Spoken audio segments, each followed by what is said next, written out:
Hello everyone, I am Rahul Roy and I welcome you all to my channel English Stadium.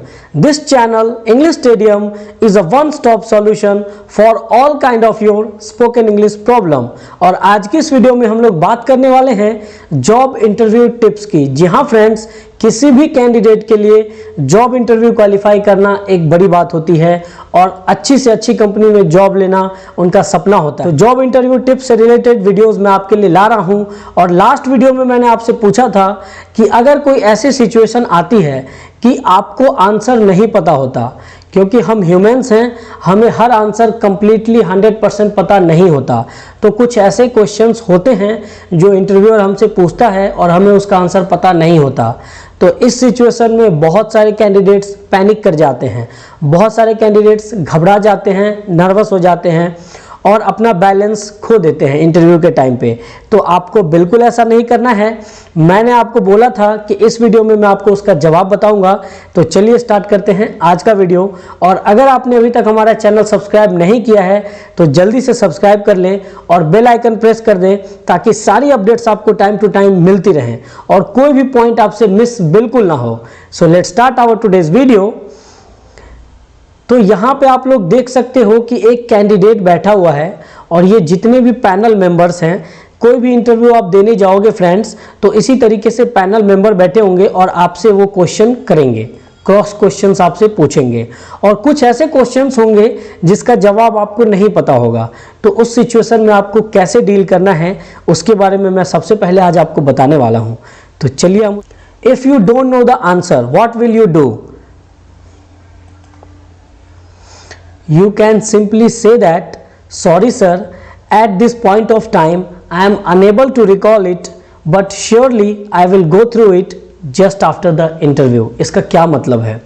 इसका मतलब ये है कि आप बिल्कुल पेशेंस के साथ कूल माइंड होके इंटरव्यूअर को बता रहे हो कि सर इस पॉइंट ऑफ टाइम पे मुझे इस पर्टिकुलर क्वेश्चन का आंसर नहीं पता है, मैं रिकॉल नहीं कर पा रहा हूँ, बट इंटरव्यू के जस्ट बाद मैं इस क्वेश्चन को गो थ्रू कर लूँगा।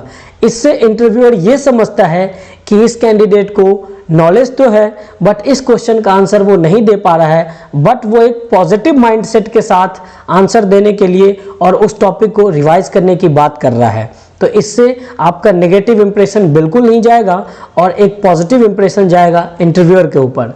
इसी क्वेश्चन का आंसर आप दूसरे तरीके से कैसे दे सकते हो? I am extremely sorry sir, I have no idea about it. कुछ क्वेश्चंस ऐसे होते हैं जो बिल्कुल आउट ऑफ द बॉक्स होते हैं। इंटरव्यूअर आपसे ये चेक करना चाहता है कि कहीं ये लंबी लंबी फेक तो नहीं रहा, कहीं ये झूठ तो नहीं बोल रहा, कहीं हमारा कैंडिडेट बिल्कुल लाई तो नहीं कर रहा। तो इसीलिए वो कुछ questions out of the box पूछता है जो कि बिल्कुल आपके सिलेबस में नहीं है, बिल्कुल आपके ट्रेनिंग से रिलेटेड नहीं है, बिल्कुल आपके कोर्स से रिलेटेड नहीं है। इस तरह के क्वेश्चंस वो जानबूझ के पूछता है कि इंटरव्यूअर ये जानना चाहता है कि आप ऐसे सिचुएशंस को कैसे डील करते हो। तो ऐसी सिचुएशन में जब आपको पता हो कि ये क्वेश्चन हमारे फील्ड का नहीं है तो बिल्कुल पोलाइटली आपको कहना है कि sir I am extremely sorry, I have no idea about it.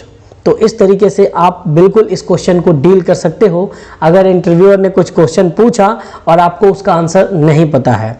और थर्ड वे है इस क्वेश्चन को आंसर करने का, सॉरी सर, बट आप कॉन्फिडेंस के साथ बिल्कुल बोलेंगे कि सॉरी सर। कुछ सिचुएशंस ऐसी होती हैं, एक छोटा सा पोलाइट वे में बोला गया सॉरी आपके इंटरव्यू को बचा ले जाता है। तो बिल्कुल घबराने की कोई बात नहीं है। अगर आपको कुछ क्वेश्चंस के आंसर नहीं पता है तो बिल्कुल आप पोलाइट वे में सॉरी बोल के और जो तरीके मैंने आपको बताए उनको फॉलो करके उस सिचुएशन से आसानी से डील कर सकते हो।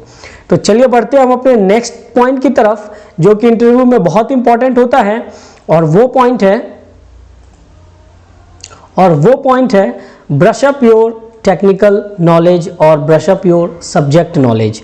फ्रेंड्स, ये एक बहुत ही इंपॉर्टेंट पॉइंट है। सारी चीज़ें एक तरफ और आपका टेक्निकल नॉलेज, जिस फील्ड से आप बिलोंग करते हो उस फील्ड की नॉलेज एक तरफ, क्योंकि अल्टीमेटली कंपनी में जाके आप अपने नॉलेज की बदौलत ही जॉब पाओगे और अपने नॉलेज के बदौलत ही ग्रोथ करोगे।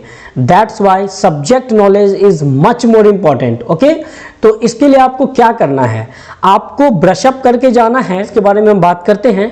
Keep a small revision sheet with you, यानी आपको अपने सब्जेक्ट से रिलेटेड एक छोटी सी शीट बना के रखनी है, पतली सी डायरी बना के रखनी है, जिसमें आप इंपॉर्टेंट पॉइंट्स मेंशन किए रहो, और अगर आपके पास टाइम मिलता है तो आप उसको रिवीजन करते रहो। क्योंकि कई बार क्या होता है कि हमें 2 घंटे 3 घंटे इंटरव्यू का इंतज़ार करना पड़ता है, और उस ड्यूरेशन में आप क्या करोगे, उस ड्यूरेशन में आप आराम से अपनी स्मॉल रिवीजन शीट निकालोगे और उसको रिवाइज करोगे, सो दैट एक पॉजिटिव इंप्रेशन भी जाएगा जो भी आपको ऑब्जर्व कर रहा होगा। उसके साथ साथ आपको ये बेनिफिट भी मिल जाएगा कि आपको पॉइंट्स रिवाइज होते जाएंगे आपके सब्जेक्ट फील्ड से रिलेटेड।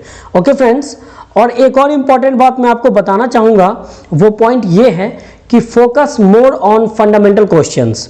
ये बहुत किसी भी फील्ड के कैंडिडेट के लिए ये बहुत ही इंपॉर्टेंट पॉइंट है, क्योंकि इंटरव्यूअर आपसे कोई बहुत ज़्यादा डेप्थ में सवाल नहीं पूछता है।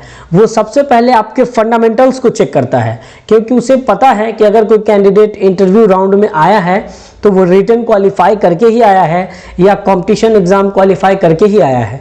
इसीलिए वो आपके इंटरव्यू में आपके फंडामेंटल्स को बस टेस्ट करता है। वो ये देखना चाहता है कि आपके फंडामेंटल्स स्ट्रॉन्ग है कि नहीं।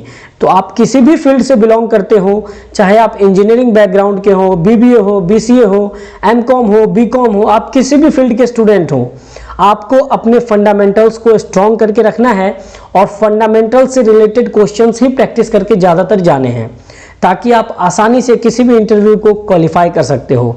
एंड कैंडिडेट्स बिलीव मी वाला है, तो आप लोग ये पॉइंट बिल्कुल मेमोराइज कर लें कि आपको ब्रशअप करके जाना है अपने बेसिक्स को, और फंडामेंटल क्वेश्चंस की प्रैक्टिस करके जानी है। अपने पिछले वीडियो में मैंने आपको बताया था कि आप मिरर टेक्निक का यूज़ कर सकते हो, और अगर आप अभी नहीं जानते हो कि मिरर टेक्निक क्या होती है तो हमारी पिछली वीडियो देखो, इंटरव्यू टिप्स के ऊपर मैंने एक फोल्डर बना दिया है प्लेलिस्ट में, वहाँ से आप कंप्लीट वीडियो वॉच कर सकते हो। तो चलिए बात करते हैं अपने नेक्स्ट पॉइंट की, मॉडिफाई योर रेज्यूमे। अब इसका क्या मतलब है, ये एक बहुत ही इंपॉर्टेंट पॉइंट है। इसका मतलब ये है कि change your resume for each particular company according to industry demand. It helps you to get your selection chances high. मतलब कोई कंपनी ऐसी होती है जो एक पर्टिकुलर पोस्ट के लिए जॉब निकालती है, और वहाँ पे अपने रेज्यूमे को आपको उस हिसाब से बनाना पड़ेगा। आप ये गलती करते हो कि एक ही रेज्यूमे को हर तरह की कंपनी में वो सेंड कर देते हैं, चाहे वो जूनियर पोस्ट के लिए हो, चाहे वो सीनियर पोस्ट के लिए हो, चाहे वो ए कंपनी का हो, चाहे वो बी कंपनी का हो। आपको ऐसा बिल्कुल नहीं करना है। आपको ये आइडेंटिफाई करना है कि कंपनी की डिमांड क्या है, कंपनी की पोजीशन क्या है, और उसके अकॉर्डिंग हर बार आपको अपने रेज्यूमे को मॉडिफाई करना है और फिर भेजना है और फिर प्रेजेंट करना है इंटरव्यूअर के सामने। इससे आप बिलीव करो आपके सिलेक्शन चांसेस बहुत हाई हो जाते हैं, और ऐसा बहुत कम ही कैंडिडेट करते हैं। तो जैसा कि मैंने आपसे प्रॉमिस किया था कि इस वीडियो के लास्ट में मैं आपको एक प्रो टिप दूंगा, और वो प्रो टिप ये है कि be completely attentive and show that you are energetic. Means आपको पूरे इंटरव्यू प्रोसेस के दौरान अटेंटिव रहना है, इंटरव्यूअर के ऊपर एक बहुत अच्छा इंप्रेशन जाए। तो ये था हमारा आज का प्रो टिप। तो चलिए मिलते हैं नेक्स्ट वीडियो में, तब तक के लिए keep practising. All the best. Thank you so much.